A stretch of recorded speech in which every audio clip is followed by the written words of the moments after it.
Olá pessoal, tudo bem? Estão ouvindo bem? Vou ver aqui, Zanetti já entrou. Vou guardar a Zanetti aqui. Alô, Olá, Fred, tudo bem? beleza, meu querido? Tá me ouvindo? Perfeito, rei. Na escuta. Ótimo. Vamos dar bom dia para todo mundo aí. O pessoal está entrando. Dá quase 9 horas. Já fixei aqui o tema da aula, da conversa de hoje, precedentes judiciais em tempos de pandemia. O pessoal entrando aí. Vicente Coni entrou. Ah, Simone Bonar, Lilian, lá de Belo Horizonte. pessoal mandando BDV entrou, Thaís Pascoal.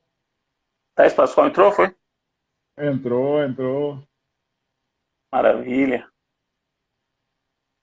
maravilha, ótimo. Vamos lá, vou fazer uma introdução aqui, enquanto o pessoal está entrando.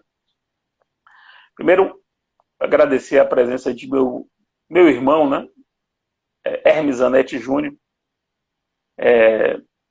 que é um dos maiores processualistas do Brasil, uma pessoa de uma inteligência refinada, um grande leitor da vida, né? Da complexidade das coisas. Um sujeito que, sem ter o que fazer, sem ter mais o que fazer, fez 2 doutorados, é um alucinado, mestre, já fez pós-doutorado, professor da Universidade Federal do Espírito Santo, promotor de justiça no Ministério Público do Espírito Santo, autor de diversos livros, um deles comigo, que é exatamente o volume 4 do curso de processo coletivo, autor de um dos livros cujas ideias serão discutidas hoje, que é a segunda tese de doutorado dele, chamado O Valor Vinculante dos Precedentes. Está aí com vocês, Ana? Se estiver aí próximo, mostra para a galera. O Valor Vinculante dos Precedentes está em que edição? Quarta edição? Quarta edição. Quarta edição. Quarta Já com o edição já. prefácio do Ferraioli. Prefácio do Ferraioli foi uma tese que ele defendeu em Roma, sob a orientação de Ferraioli, Antônio e publicou, Antô, inclusive. Cabral? Cabral. Ah, maravilha, maravilha. É, e aí, exatamente por conta dessa tese, que é uma tese sobre precedentes, escrita ainda antes de o código ter sido publicado, mas já pensando no código, tanto que a tese acabou virando livro ainda em 2014, não foi? Ou foi em 2015 a primeira edição? Foi logo 2015, 2015. em 2015. O No código início. estava em vacácio quando, quando a tese dele foi publicada. E aí eu fiquei pensando se. E aí eu vou introduzindo o tema, né? O tema é o seguinte: em tempos como esse de pandemia, de isolamento social, de transformações algumas temporárias, outras permanentes, das relações sociais, em tempos de pandemia, como é que ficam os precedentes que surgem num contexto desse momento? Sobretudo, se a gente levar em consideração o dado da nossa realidade. Dado da nossa realidade. O Supremo Tribunal Federal, nos últimos 40 dias,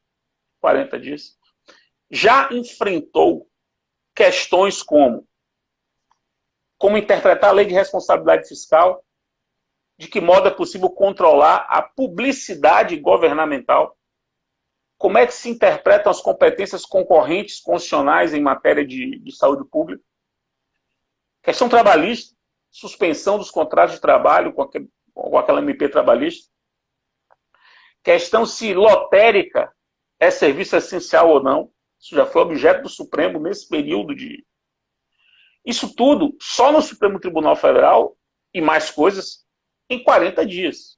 Em 40 dias. Vocês imaginem a quantidade de problemas inusitados que estão surgindo aos borbotões ao longo de todo o Brasil, na primeira instância, todos tendo como suposto de fato a existência de uma pandemia, a existência de situações de isolamento social, de mobilização como nunca nenhum de nós, nem nossos pais, presenciou. Os Jogos Olímpicos foram cancelados. Foram cancelados. Para você ter ideia do tamanho do problema. E aí, essas duas grandes questões surgiram para mim. A primeira questão é a seguinte: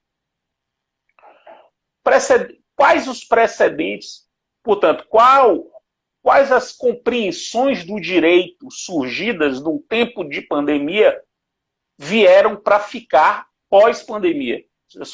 A pandemia forçando a inteligência jurídica dos operadores a ressignificar, a reconstruir determinados dispositivos normativos e construir definitivamente. Então, é um turning point de entendimentos anteriores. E a outra questão é o que desses precedentes não vieram para ficar, ou seja, são precedentes de guerra, são precedentes para um momento excepcional e são precedentes que somente podem ser pensados nesse contexto e depois a gente volta para a compreensão anterior.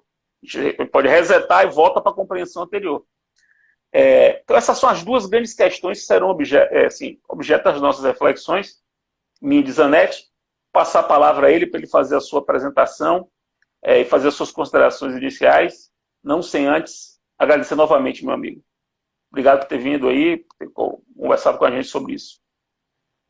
Eu fico muito feliz de estar aqui, Fred, e agradeço muito as tuas palavras. Queria dizer que essa semana ainda nós vamos conversar no meu grupo de pesquisa e o que eu vou dizer lá, eu vou dizer aqui também. Para mim é uma alegria enorme ter nascido nessa geração de processualistas e juristas que a gente compartilha, porque eu aprendo contigo todos os dias, aprendo com o Antônio Cabral, aprendo com o Daniel Mitidiero. Nossos debates acabam não só enriquecendo do ponto de vista jurídico, mas até do ponto de vista mesmo de vida, né? Essa oportunidade de compartilhar a existência é uma oportunidade muito feliz, ter a sorte de ter amigos como vocês. E esse tema dos precedentes, por exemplo, só para citar um de tantos exemplos dos nossos debates, ele vem sendo discutido ao longo dos anos por nós, nesses debates que nós temos tido. Quer dizer, a gente já discute precedentes desde a minha tese de doutorado da Universidade Federal do Rio Grande do Sul, em 2006, porque o último capítulo da constitucionalização do processo era sobre uma recepção mitigada do stare decisis no direito brasileiro. E aí eu fui estudar em Roma, fui aprovado no concurso do Ministério Público, fui estudar em Roma,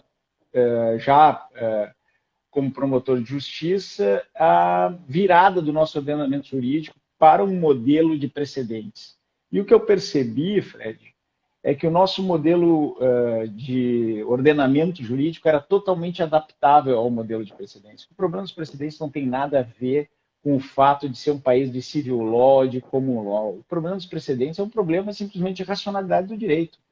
Então, quando eu fui estudar com o Luigi Ferraioli, a primeira grande dificuldade que eu tive foi explicar para o mestre italiano como um ordenamento de civil law poderia, que é baseado principalmente na codificação, nas leis, poderia ser adaptado à ideia dos precedentes. E eu usei para ele um argumento que eu acho que é oportuno aqui para a gente depois entrar no problema dos precedentes em tempos de pandemia, que é o argumento da importância da segurança jurídica e da igualdade do direito não serem limitadas ao texto da lei, porque há uma diferença entre texto e norma. Nós já sabemos dessa diferença entre texto e norma. Então, há uma necessidade de interpretação do ordenamento jurídico que é inerente à prática do direito. E se o garantismo jurídico do professor Ferraioli é preocupado com o que ele chama de interpretação tendencialmente cognitiva, ou seja, que o direito tem uma certeza, uma estabilidade, essa estabilidade não poderia depender apenas do texto da lei. Ela também deveria depender daquilo que é a lei interpretada. O que na Itália eles chamam de direito vivente, né, o direito vivo, que é o fruto do trabalho dos tribunais sobre o direito. Então, essa Maravilha, ideia eu acho que ela é importante. Eu gosto muito quando você toca nesse assunto, essa questão da aptidão do nosso ordenamento jurídico, da nossa tradição para um sistema de precedentes obrigatórios. Eu tenho um texto que eu escrevi juntamente com um ex-orientando meu, Marcos Seixas Souza, que a gente vai mostrando como, desde os meados, do final do Império, nós fomos construindo paulatinamente um direito dos precedentes no Brasil.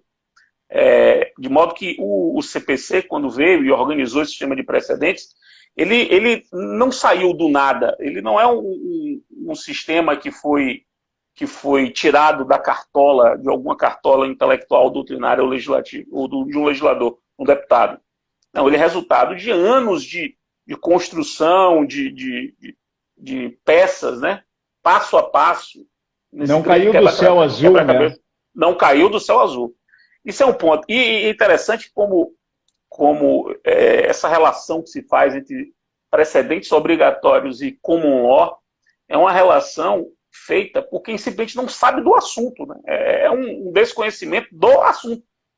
É a pessoa que chegou e não sabe sobre o que ele está falando. Ouviu o galo cantar, mas não sabe onde é que o galo está cantando. Ou como diz um amigo nosso comum, é um problema de localização solar. Ele não sabe onde o sol se põe. Onde o sol nasce, o sol se põe. A common law é do século XI. Começou no século XI. Século XI. 1000 anos atrás. Veio-se falar em precedentes obrigatórios, me corrija se eu estiver errado, no século XIX. Correto. XIX. E nos Estados Unidos, em 1932.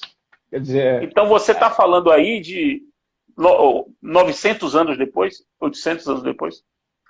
Ou seja, a common law existe antes do sistema de precedentes obrigatórios. Então, essa relação é uma relação de quem realmente não conhece o assunto. Então é muito importante você dizer isso. E eu quero dizer, já que você mencionou a sua tese de doutorado 1, tese 1, né? Tese 1. A constitucionalização, que é esse livro que eu reputo um livro importantíssimo, já lhe disse isso, inclusive. Acho que é um livro que está um pouco escondido, sim. As pessoas não percebem muito, não localizaram muito a posição dele, tendo sido um livro escrito em 2005, 2004, 2005, publicado em 2006, com aquelas ideias, são ideias muito fortes. O que eu vou dizer agora, por exemplo, eu me inspirei naquilo. Eu não sei se você disse isso com essas palavras, mas eu me inspirei nisso. Logo depois, quando eu escrevi meu livro sobre cooperação, que eu escrevi entre 2008 e 2009, foi logo depois da sua tese, que eu citei bastante ela. Que é o seguinte, eu não sei se é o caso de a gente relacionar o Brasil com o civil law. Totalmente. Esse alinhamento que a gente faz para facilitar a exposição, um alinhamento assim, a gente vai no embalo, vai na banguela. Porque se a gente for examinar que nós temos menos de 200 anos, 130 anos de república, nesses 130 anos nós temos controle difuso e controle concentrado. Nós temos boa-fé objetiva, que é europeia, e devido processo legal, que é americano. Ao mesmo tempo. A gente desenvolveu o devido processo legal, inclusive com coisas nossas, como a nossa concepção que nós de temos processo legal depois... social. Tanto é que depois nós temos proporcionalidade e razoabilidade. Em todos os textos, ao mesmo tempo, processo coletivo, desenvolvendo de uma maneira incrível, que não é uma coisa europeia, não é romano-germânica, né? Pelo menos não em sua... Não na configuração que nós temos hoje. Então, isso tudo em 130 anos. Então, onde é que veio esse carimbo, né? Enfim, só para... Eu acho que esse tema a gente, enfim, teria que fazer uma outra discussão para poder abordar ele em profundidade, mas a tese era justamente sobre isso. Eu até usava aquela expressão paradoxo metodológico, que foi cunhada pelo Dinamarco, e a ideia original é do Galeno Lacerda, né? Então, pontes, Rio de Janeiro, São Paulo, Rio Grande do Sul, Bahia, essas pontes que unem essas diversas camadas e gerações de processualistas no Brasil. E eu digo lá exatamente. que era um vício metodológico porque a gente tinha um direito totalmente estruturado pela Constituição, usando um modelo de common law, que é a Constituição escrita norte-americana, que influenciou a Revolução Americana influenciou o nosso constitucionalismo em 1891, e um direito processual infraconstitucional de civil law. Então, a gente já vivia esse paradoxo metodológico. Eu acho que o artigo 1º do nosso Código Novo resolve, porque ele diz, olha, o processo só existe interpretado e aplicado à luz da Constituição. Muito foi bom. interessante que tu tocou nesse ponto do processo coletivo, só para não perder a oportunidade de dizer, da genialidade do processualista brasileiro e do nosso legislador. A gente é tão aberto ao mundo e tão capaz de sintetizar as tendências, que é muito comum no Brasil nós resolvermos problemas teóricos de autoindagação positivando no ordenamento jurídico soluções. Foi o que a gente fez com o processo coletivo, e por isso esse estágio intermediário entre modelo híbrido, civil law, como law é importante. Nós positivamos o processo coletivo, e agora foi o que nós fizemos com os precedentes. Nós também positivamos os precedentes. E a positivação no direito, a introdução formal no ordenamento jurídico, ela resolve um problema porque ela representa um redutor de complexidade. Claro, a questão, sem dúvida, que era muito mais complexa, deixa de ser tão complexa, a gente passa a trabalhar operativamente com o sistema. Você sabe disso, você me conhece há muitos anos, sabe do meu entusiasmo sobre essa... Esse, para mim, que é esse maior ativo do Brasil, do pensamento brasileiro. Já disse isso para você várias vezes, já conversamos muito, que é essa capacidade que nós temos de construir, a partir de tradições outras, algo nosso, algo peculiar nosso, e que não é ruim porque é nosso.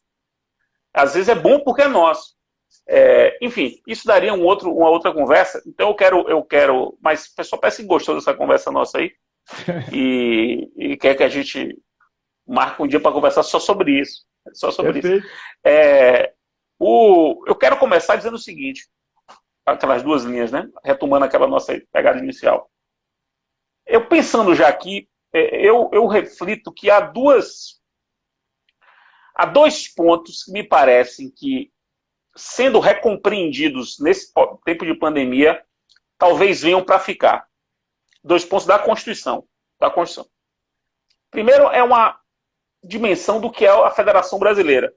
As interpretações sobre a Federação Brasileira, sobre o princípio federativo e as regras da federação, são duas coisas muito importantes. Uma coisa é o princípio federativo, outra coisa são as regras que organizam e estruturam esse princípio federativo.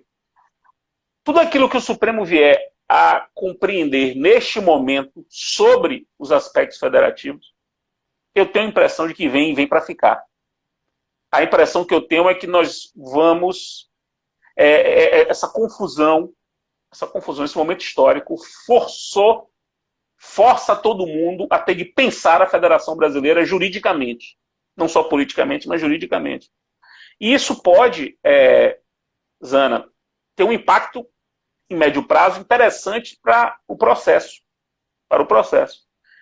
Já conversamos sobre isso, Cabral está pesquisando sobre isso, Sica está pesquisando sobre isso, Paula Sarno vai começar uma pesquisa sobre isso, eu já tenho um texto publicado sobre o assunto, que é como as regras do processo, sobretudo as regras de competência jurisdicional, sofrerão o impacto dessa nova compreensão sobre federação. Vocês imaginem um caso hipotético em que uma deliberação do Ministério da Saúde, que é um órgão da União, esteja sendo discutida nos juizados especiais cíveis do Estado e sendo discutida no âmbito da Justiça Federal numa ação civil pública ou numa ação popular. Um ato da União, normativo, do Ministério da Saúde, em termos de pandemia, sendo discutido em questões individuais estaduais e questões coletivas federais. Isso pode acontecer. E acontecendo, pode-se bem imaginar um IRDR sobre o assunto.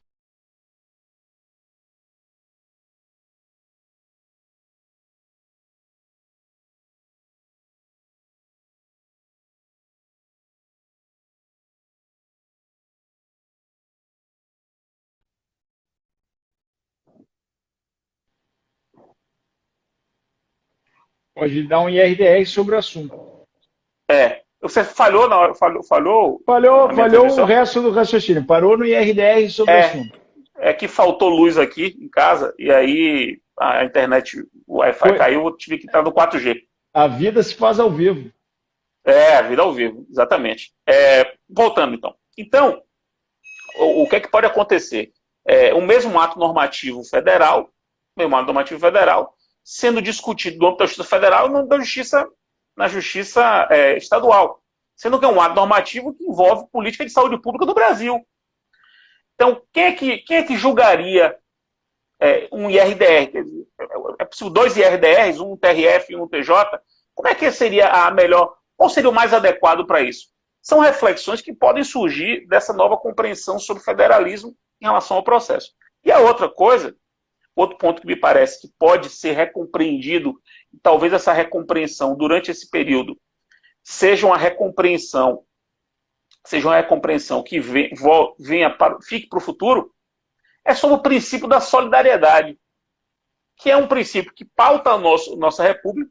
A nossa República é construída com base na solidariedade, mas é um princípio que foi pouco trabalhado dogmaticamente, foi pouco concretizado dogmaticamente.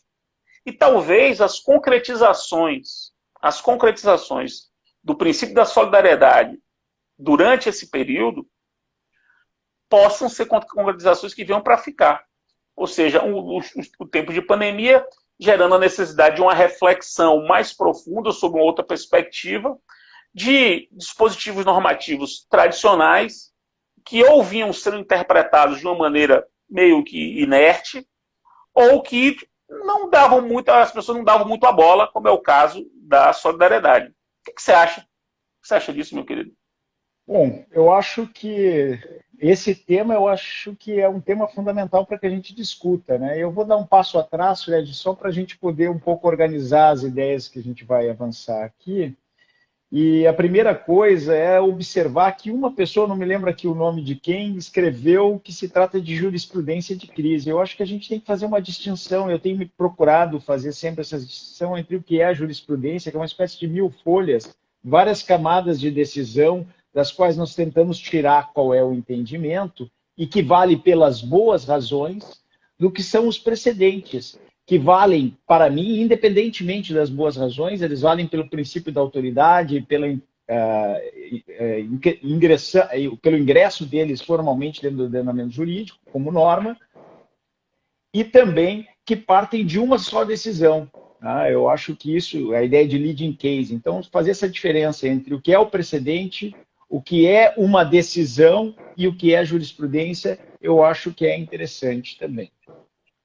E se nós pensarmos nesse caso do federalismo, eu acho que esse caso foi muito rico, é um caso muito importante, tem que ser assistidos os votos. Salvo engano, quem vai ser o relator para o acórdão vai ser o ministro Edson Fachin, que deu um voto primoroso, e ele toca na questão da distribuição de poder legislativo concorrente, toca na questão do poder de polícia, da administração pública no tempo de pandemia, e ele prega essa ideia de solidariedade. Eu acho que ali ele foi muito feliz, que ele mostrou que direitos fundamentais não são só direitos individuais. Na nossa república, como é uma república baseada na solidariedade, ela está pensada também para a defesa de direitos coletivos. E nesse momento em particular, é um momento que nós temos que estar preocupados com a defesa dessa lógica coletiva de políticas públicas. Eu acho que esse precedente vai ficar, esse precedente reforça o papel da União para estabelecer normas quadro e a competência e responsabilidade dos estados e municípios na atuação da política da União e na especificidade do seu território, na adoção de todas as práticas necessárias para proteger a vida e a saúde humana. Então, acho que é um precedente muito feliz e muito oportuno que a gente discuta aqui, porque ele não se aplica só ao caso da pandemia, ele se aplica a esse problema federativo histórico que nós temos e, como tu bem disse, é um problema que aparece também no direito processual. Né? Não é raro, por exemplo, tem sido muito comum, e tu já escreveu sobre isso, casos em que a atribuição do Ministério Público, ela estadual, interfere em situações em que a competência é da Justiça Federal. E aí o Ministério Público Estadual precisa atuar na Justiça Federal. Então, aquela lógica estanque de divisão de competências, ela tem que ser repensada sob o signo dessa complexidade. Então, acredito que a gente sim vai ter precedentes que vão ir adiante, que vão estabelecer normas que, na verdade, aproveitando do momento da pandemia e da crise, estão tratando problemas centrais do nosso ordenamento jurídico que já existiam antes. Você consegue visualizar agora algum tipo de uma outra possível interpretação sobre algum tema que você acha que vem para ficar, como esses dois que eu sugeri, solidariedade? Eu tenho um tema que eu acho interessantíssimo, e até falei sobre ele esses dias, que é o problema do controle jurisdicional de políticas públicas. E esse caso da publicidade, ele foi um caso em que esse tema vamos dizer assim, ficou sobressalente, né? Porque já havia uma política pública estabelecida pelo Ministério da Saúde, uma política pública que já era alinhada com a Organização Mundial de Saúde, que é normativamente válida dentro do ordenamento jurídico brasileiro, como bem salientou o ministro Fachin no voto dele na questão federativa, porque a OMS vale, as normas estabelecidas pela OMS valem também para nós aqui no Brasil, por força da internalização, e no mesmo governo havia uma tendência a ter uma campanha publicitária no sentido contrário do que era a orientação do Ministério da Saúde. E aí nós vemos aquela discussão antiga, mas e o controle jurisdicional de políticas públicas? O judiciário pode ou não pode intervir? Esse é um caso simples de controle jurisdicional de políticas públicas. É um caso simples, porque, na verdade, a política já tinha sido definida e, portanto, não fazia nenhum sentido ter uma política contraditória dentro do mesmo governo.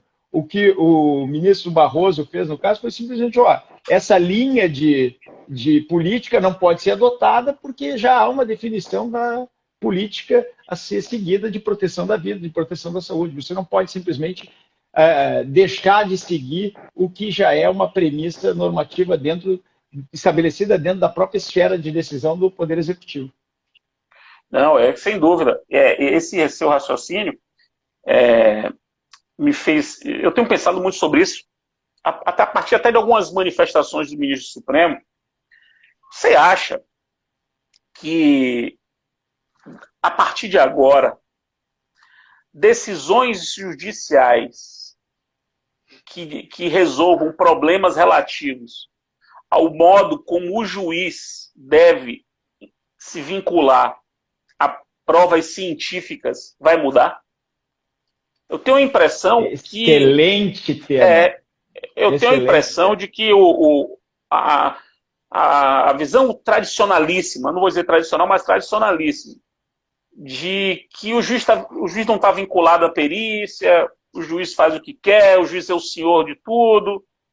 Eu não concordo com isso. Tenho uma outra visão sobre a relação do juiz com a perícia. Mas me parece que as pessoas não vão aceitar que, diante de uma prova científica feita com um método correto,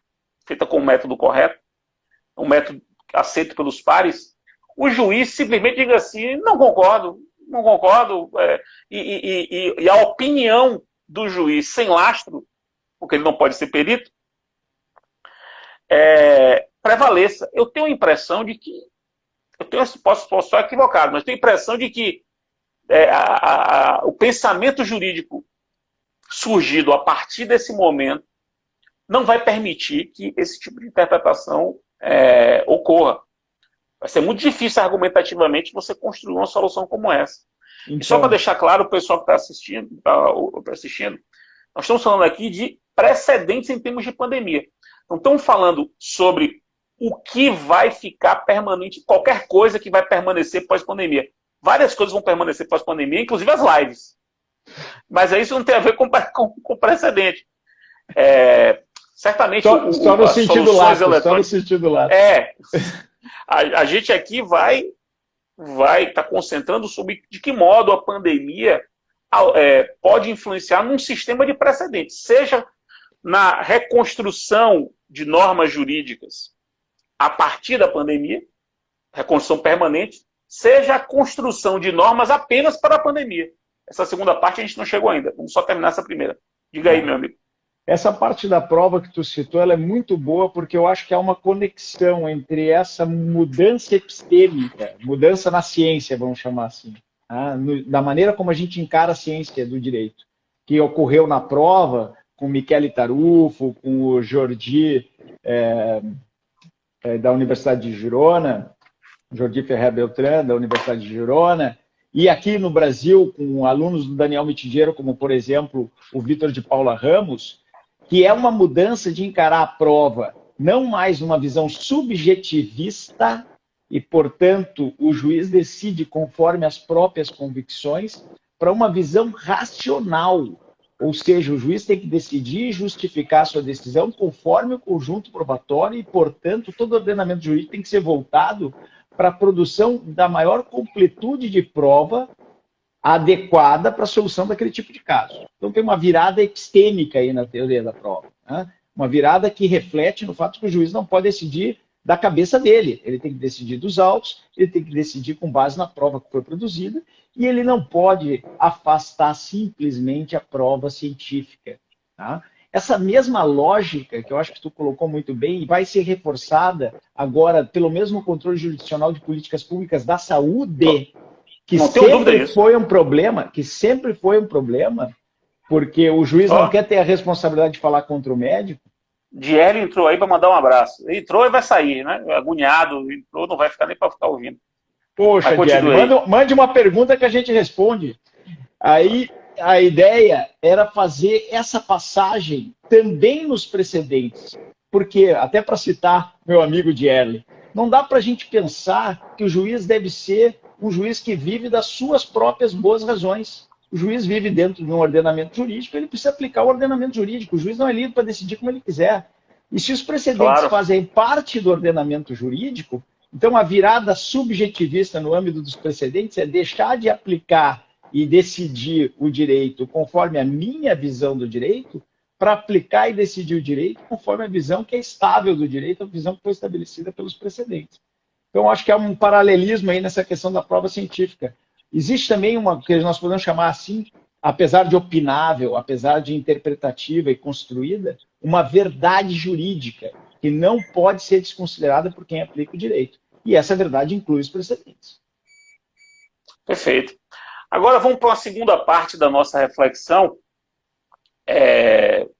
que é o contrário, né? O raciocínio contrário.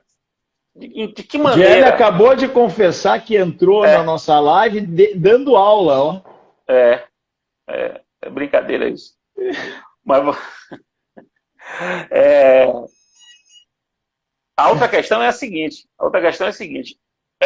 Nos tempos esses tempos, que são tempos diferentes, tempos inusitados, tempos realmente novos, eles podem fazer com que compreensões do direito pelo judiciário surjam só por causa desse momento, sem que isso seja tido como a compreensão para a generalidade das situações, ou a compreensão para em tempos normais, em tempos de paz, para usar uma expressão. Esse é um receio que eu tenho, que as pessoas no futuro, né, os homens do futuro, compreendam que talvez algumas decisões que surjam nesse momento sejam decisões apenas para esse momento. Sejam compreensões do direito que sirvam apenas para esse momento, ou para momentos semelhantes a esse. E que depois a gente volta a uma interpretação convencional ou a tradicional.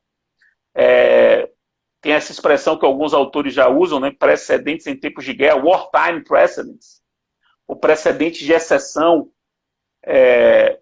Queria ouvir um pouco você, que você é um dos maiores especialistas no Brasil, o que você tem a dizer sobre isso? A gente começou uma reflexão sobre esse assunto e eu acho que a gente deve aprofundar, porque ele é um tema realmente muito interessante e eu diria assim que a gente pode dividir em duas circunstâncias diferentes. A primeira é o tempo, a pressa, a emergência, a necessidade de decidir, a pressão de decidir, às vezes pode fazer com que a decisão não tenha todos os elementos necessários para formar um precedente.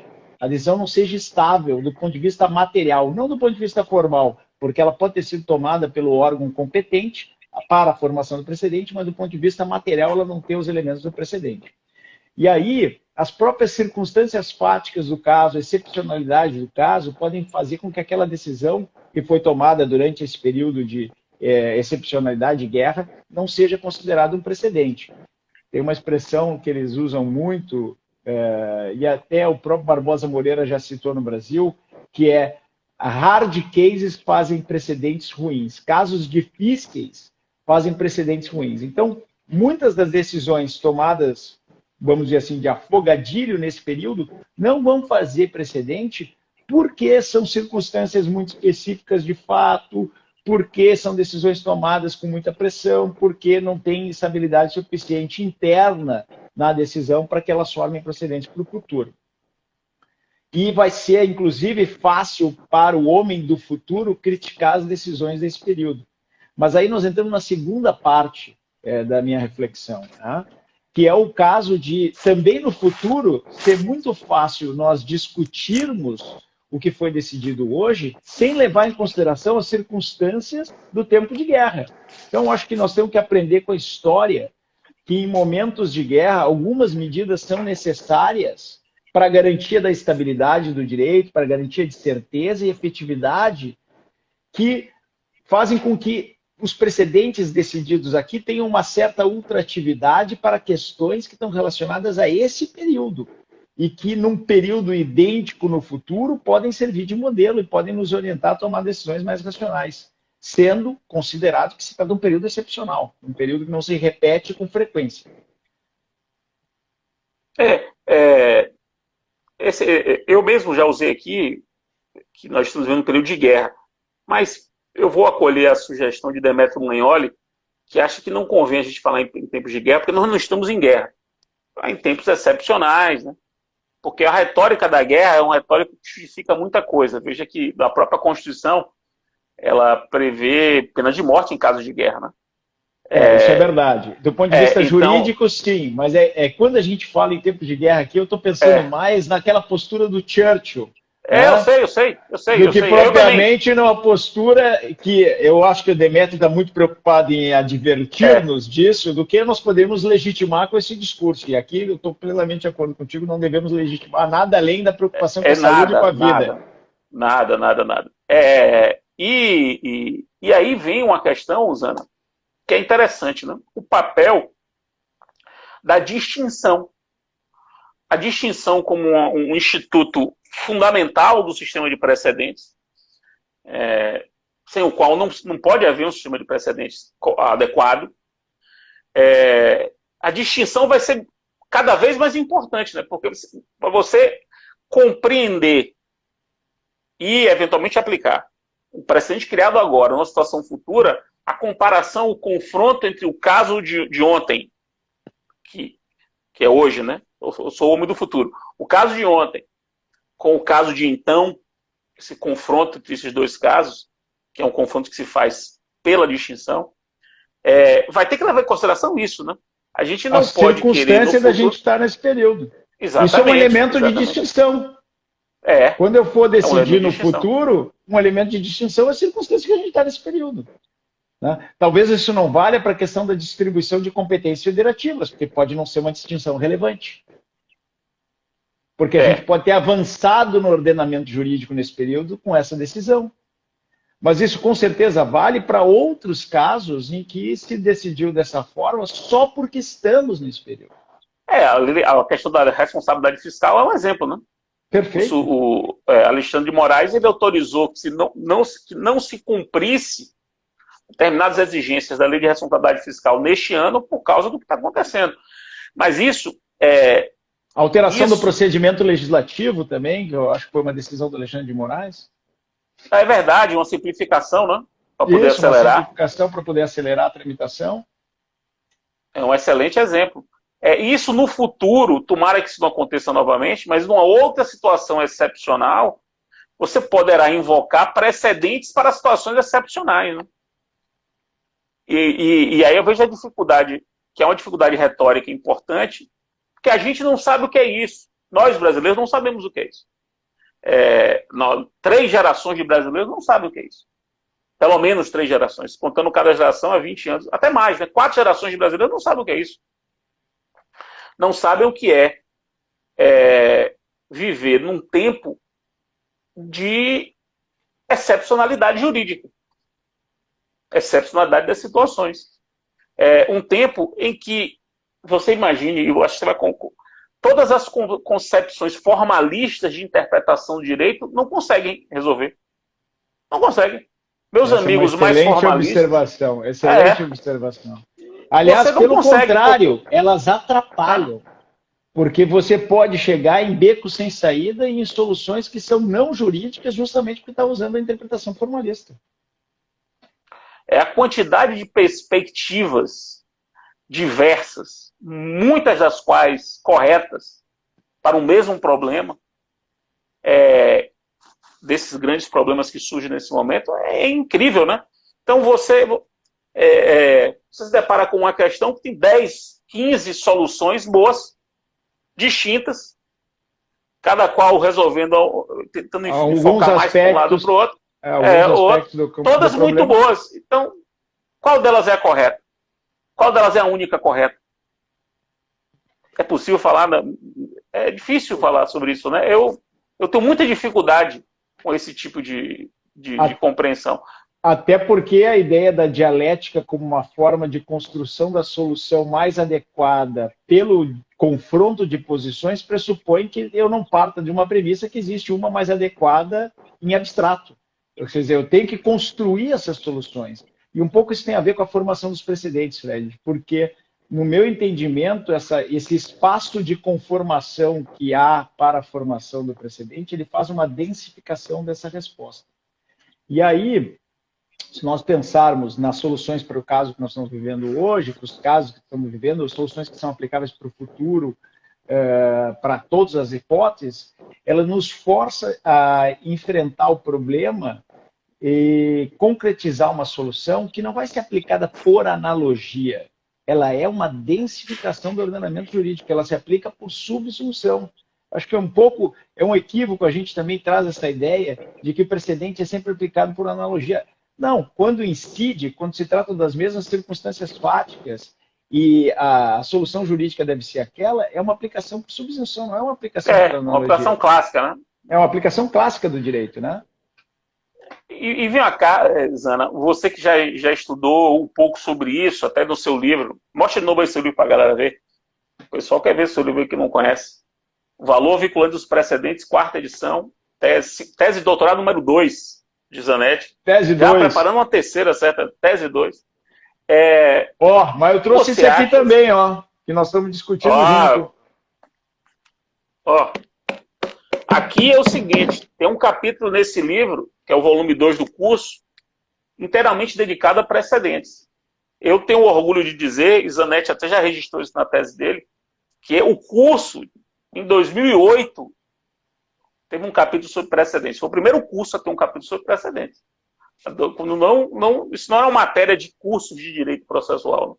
Isso é uma matéria de estudiosos, filósofos. Eu me lembro que quando eu dava isso em curso para concurso naquela época, me chamavam de maluco. Muito avançado, muito avançado. Não, você tem que estar up to date, né? Você tem que manter o estudo e o ensino do processo de acordo com o que está acontecendo. Tu vê que esse tema entrou no processo porque nossa geração, partindo do que já vinha sendo construído no Brasil, começou a se preocupar com a forma como se pensa a aplicação do direito através do procedimento. A interferência do procedimento e do processo no raciocínio judicial e no raciocínio de aplicação do direito. E veja que a gente foi uma geração que fez com que esse assunto virasse assunto de graduação. Passou a compor currículo, conteúdo programático das matérias de processo em graduação. Isso é uma conquista que eu acho que é uma conquista da nossa geração. Processo coletivo também. Processo coletivo também, mas isso um dia a gente vai conversar, outro dia vai conversar sobre isso. Mas enfim, retomando aqui a pergunta que eu lhe fazer é a seguinte, coisa que me preocupa muito é no contexto de pandemia os precedentes em matéria penal. Você como promotor de justiça poderia falar um pouco sobre isso, não? Pois é, precedente em matéria penal, ele tem que ser, primeiro, que nós temos que fazer uma diferenciação muito importante, né? Que o direito penal material, ele tem especificidades. Então, o princípio da anterioridade da lei penal faz com que eu, por exemplo, não possa fixar um precedente e fazer com que ele valha para fatos ocorridos no passado. Ele só vai valer porque a interpretação do direito penal também existe para fatos ocorridos a partir dali para o futuro, porque eu tenho que ter algum conhecimento da existência daquela norma. E, em relação ao processo penal, há uma diferença, porque o processo penal é tempus regit actum. Então, a ideia no processo penal, e aí é uma similitude muito grande entre o processo penal e o processo civil, é que no arco processual, o que rege a aplicação da norma é o momento dentro do arco processual, o tempus regit actum. Então, acho que eu faria essa diferenciação. E eu acredito que a gente tem que ficar assim, muito alerta para a interpretação que nós vamos dar agora no direito penal, para que o direito penal ele sirva como um instrumento de clareza de quais os comportamentos se espera das pessoas. E não uma lei para cachorros, que é uma das críticas que o Bentham fazia aos precedentes, que é uma ideia de que precedentes que são inventados num momento para fazer sancionar uma conduta que não se sabia ilegal, sejam precedentes arbitrários. Então, o que eu acho que é muito importante é que a gente consolide, deixe muito claro, olha, a lei penal vai ser aplicada para isso, esse é o momento de ter esse determinado tipo de comportamento, sob pena de sanção da lei penal, para que não se faça um direito arbitrário, não se faça um direito casuístico, ao contrário, o direito, até uma das pretensões precedentes, é ser o mais estável possível. Eu fiquei pensando, não sou especialista em direito penal, né? Mas eu imagino que os penalistas devem estar algo preocupados com isso, né?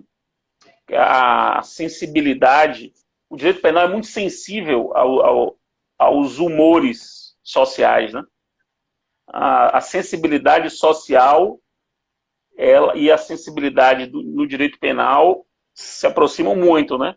E eu fico imaginando que os penalistas devem estar um pouco preocupados, embora a impressão que eu tenho é que os penalistas brasileiros, os conselheiros penais também, ainda não se detiveram como deveriam se deter sobre os precedentes em matéria.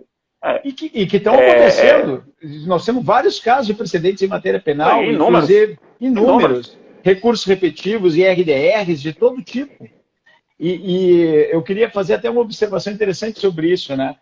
Alguém tem dúvida de que nós estamos num estado de calamidade? Nesse momento, com a crise da Covid, alguém tem dúvida que nós estamos num estado de calamidade? Teve até um decreto legislativo, né, reconhecendo o estado de calamidade. Lá no Código Penal tem uma agravante relacionada ao estado de calamidade. Então, me parece que ninguém pode ter dúvida que isso pode sim gerar um agravante nos crimes cometidos nesse período que tenham relação com a pandemia, porque o estado de calamidade é evidente.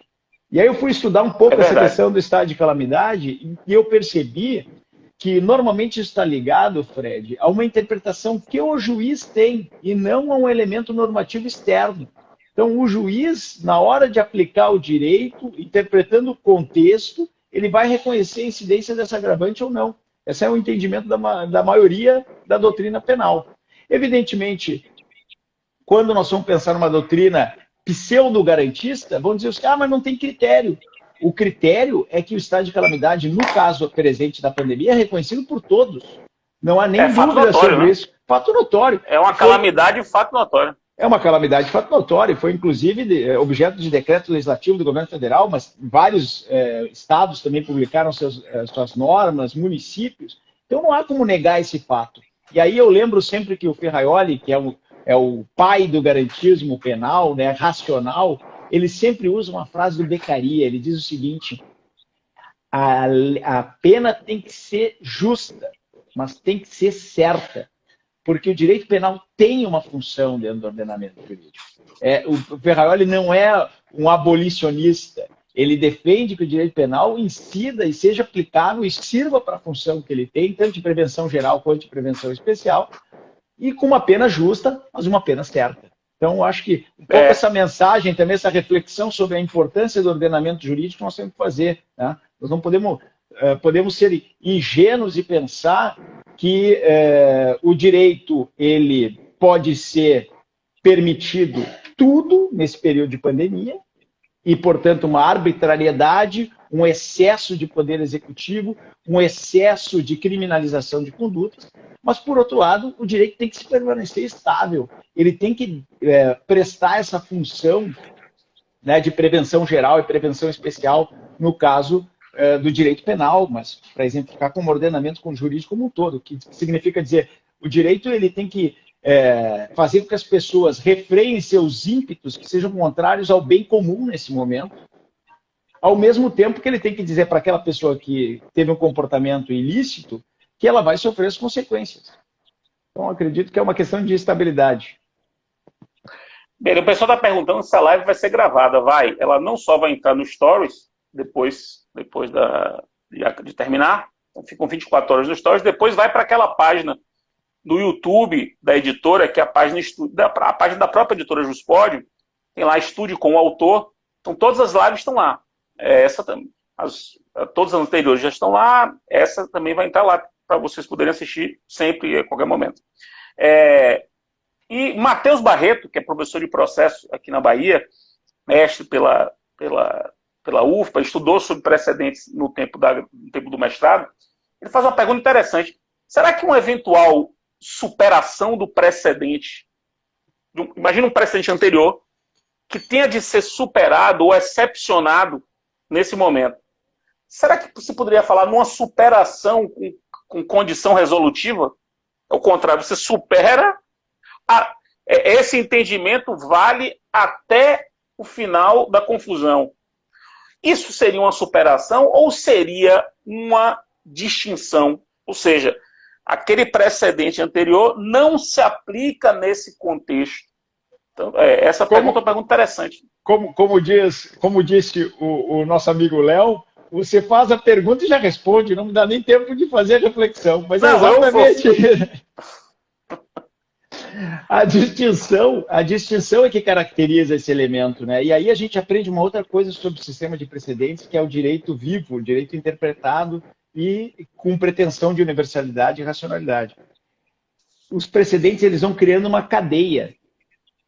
Eu tenho o leading case e os casos que vão fazendo distinções que agregam conteúdo e distinções que excepcionam o precedente.